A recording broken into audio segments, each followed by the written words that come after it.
Our topic for today is gas rules. This presentation is created and presented by me, Yahya Al-Azhary, for the science department. First of all, what are gases?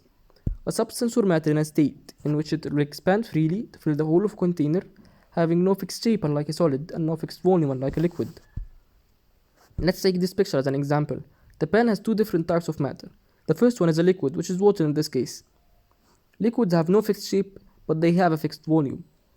When liquids reach a specific temperature or point called the boiling point, they transform into gas, which is water vapor in this picture. Gases have no fixed shape nor a fixed volume. They take the shape and volume of the container.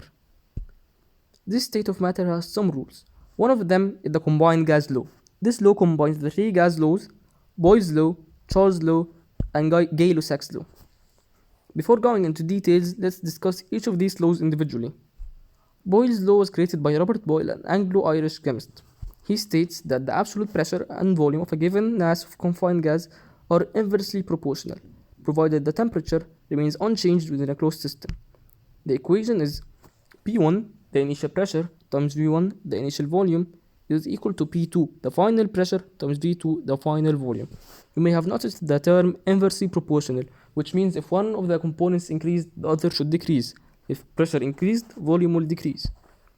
Let's take an example. The air inside of a 3.5 liter container has a pressure of 115 kilopascals.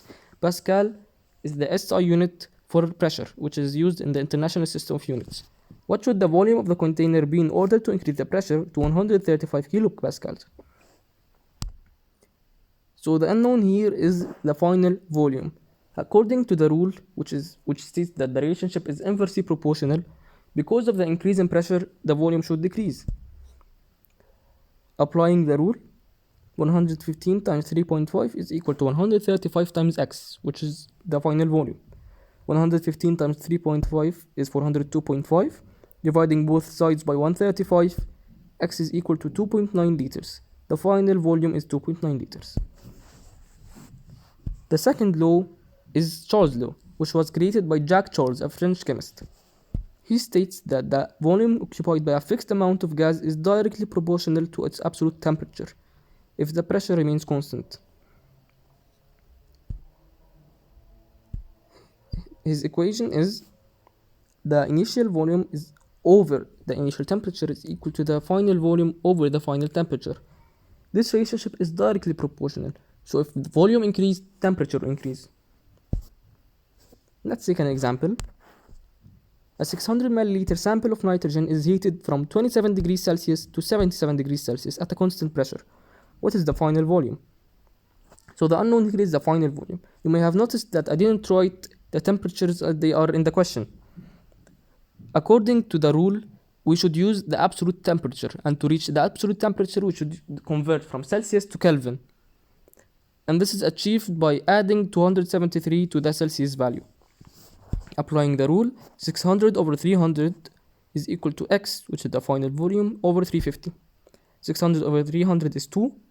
Multiplying both sides by 350, x is equal to 700 milliliters. So the final volume is 700 milliliters. The third rule is Gay-Lussac's law, which was created by Joseph Gay-Lussac, a French chemist. His rule states that the pressure exerted by a gas of a given mass and kept at a constant volume varies directly with the absolute temperature of the gas.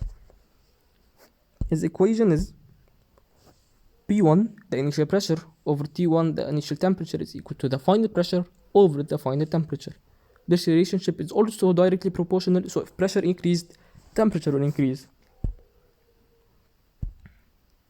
A 20 liter cylinder, which is the constant volume needed for this rule, contains 6 atmospheres, which is another unit for pressure. As 6 atmosphere of gas at 27 degrees Celsius, what would the pressure of the gas be if the gas was heated to 77 degrees Celsius? As we already said, we should use Kelvin to achieve absolute temperature. The unknown here is the final pressure. Applying the rule, 6 over 300 is equal to 3x over 350. 6 over 300 is 0.02. Multiplying both sides by 350, x is equal to 7 atmospheres.